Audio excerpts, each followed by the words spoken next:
কেন এমন একটা এম্পায়ার নিয়ে কথা হয় না যেটা শোষণ ছাড়াই 600 বছর টিকেছিল? আজকাল সবাই বলে British empire, Roman empire, Greek empire আর ইউরোপের বড় বড় সাম্রাজ্য নিয়ে। নেটফ্লিক্স, পডকাস্ট, ইনস্টাগ্রাম রিলস সব জায়গায় এই সাম্রাজ্যগুলোই ঘোরে। দেখলে মনে হয় মানুষ হিস্টোরিক্যাল এম্পায়ার নিয়ে খুব বেশি সুখে ছিল, কিন্তু একটু ভেবে দেখো এই সাম্রাজ্যগুলো বেশিরভাগই দাঁড়িয়েছিল শোষণ, দাসত্ব, উপনিবেশ, ক্ষুধা, রক্ত আর দুর্ভিক্ষের উপর। আইরন জানো কি? তারপরেও এগুলিকে বলা হয় গ্রেট এম্পায়ার। কিন্তু যখন কথা আসে আসলেই মহান সাম্রাজ্যের, লেজেন্ডারি এম্পায়ারের, তখন কথা উঠে আসে অটোমান এম্পায়ার, আব্বাসী খলিফা। তখন সবাই হঠাৎ চুপ। ইসলামিক খেলাফতে ইনসাফ কখনো সিলেক্ট করে দেওয়া হতো না। নন মুসলিমদের অধিকার ছিল, হসপিটাল ফ্রি ছিল, স্কলারদের সরকার থেকে ভাতা দেওয়া হতো। মানুষ চ্যারিটির দয়া না, একটা সিস্টেমের কারণে ক্ষুধার্ত হয়ে ঘুমাতে যেত না। খেলাফত নিয়ে এমন আরো অনেক পয়েন্ট আছে যেগুলো আমরা পরে পরে জানবো। এই রিলে আমি কথা বলতে চাই একটা সত্যিকারের গ্রেট এম্পায়ার নিয়ে, অটোমান এম্পায়ার।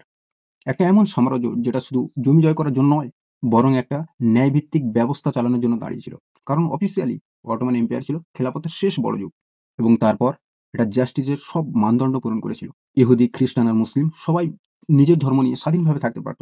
নিজেদের আদালত ছিল, নিজেদের এবাদত ছিল, নিজেদের জীবনযাপন ছিল। অরফ্যান্স, উইডোস এবং যারা ট্রাভেলার ছিল এবং দুর্বল মানুষদের দায়িত্ব ছিল রাষ্ট্রের। এমনকি সুলতান হলেও আইনের কাছে তাকে জবাবদিহি দিতে হতো। তারপরেও এই সাম্রাজ্যকে ইতিহাসের পাতা থেকে মুছে দেওয়ার জন্য চেষ্টা করা হয়েছে, যাতে মানুষ ভুলে যায়। আর না হলে যুদ্ধ আর হারেমের গল্পে আটকে রাখা হয়েছে। তাহলে প্রশ্ন হলো, কবে থেকে জুলুম আবার গ্রেটনেস হয়ে গেল? আর ইনসাফ কবে থেকে গুরুত্বহীন হয়ে গেল? কারণ পাওয়ার ড্রামা পছন্দ করে, ভায়োলেন্স রুইন্স তৈরি করে, ম্যাস গ্র্যাব তৈরি করে, আর ড্রামাটিক পতন দেখায়। এই ধরনের গল্প মার্কেটেবল, মানে সহজেই বিক্রি করা যায়। কিন্তু ইনসাফ চিৎকার করে না। ইনসাফ সমাজে স্মৃতি আনে। মার্সি মানুষকে স্বাভাবিক জীবন দেয়, আর নরমাল জীবন হিস্ট্রির কাছে বোরিং লাগে। সবচেয়ে কঠিন সত্য হলো, হিস্ট্রি লেখা হয় তাদের দ্বারা যাদের হাতে কলম থাকে। যে যেতে গল্পটা সে নিজের মতো করে লেখে। আর এখানে যারা জিতেছিল তাদের যথেষ্ট কারণ ছিল এমন একটা এম্পায়ারকে আড়াল করা, যেটা প্রমাণ করে শোষণ ছাড়াই সমাজ টিকে থাকতে পারে। কারো অধিকার কেড়ে না নিলেও পাওয়ার টিকে থাকতে পারে।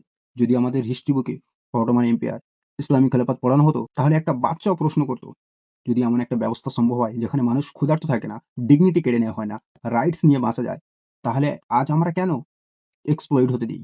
এই প্রশ্নটায় ক্ষমতায় থাকা মানুষদেরকে আনকমফোর্টেবল করে ফেলে। এই কারণেই তারা চায় এই ইতিহাস স্কুলে পড়ানো না হোক। কারণ যদি ইতিহাসের গোল্ডেন চ্যাপ্টার সবার কাছে পৌঁছে যায়, তাহলে সবাই প্রশ্ন করবে, যদি অটোম্যানের মতো সিস্টেম একদিন সম্ভব ছিল, তাহলে আজ কেন অসম্ভব? এই কারণেই অটোম্যান এম্পায়ার, ইসলামিক খেলাফত ভিত্তিক সাম্রাজ্যগুলি নিয়ে খুব কম কথা বলা হয়। আর বলা হলেও ভুল নেরেটিভ দিয়ে বলা হয়। এই সাম্রাজ্যগুলো ফেল ছিল না, বরং তারা নিজেরাই প্রমাণ করেছে ডমিনেন্সের চেয়ে জাস্টিস অনেক বেশি শক্তিশালী। বেশিরভাগ মানুষ এটা যায় না, আর সেই কারণেই এই পেজটা। যদি তুমি ইসলামিক হিস্ট্রি আর মিসকনসেপশনকে দূর করতে চাও, ভাঙতে চাও, তাহলে এই পেজটাকে ফলো করো। I am Abdullah, signing off. আসসালামু আলাইকুম।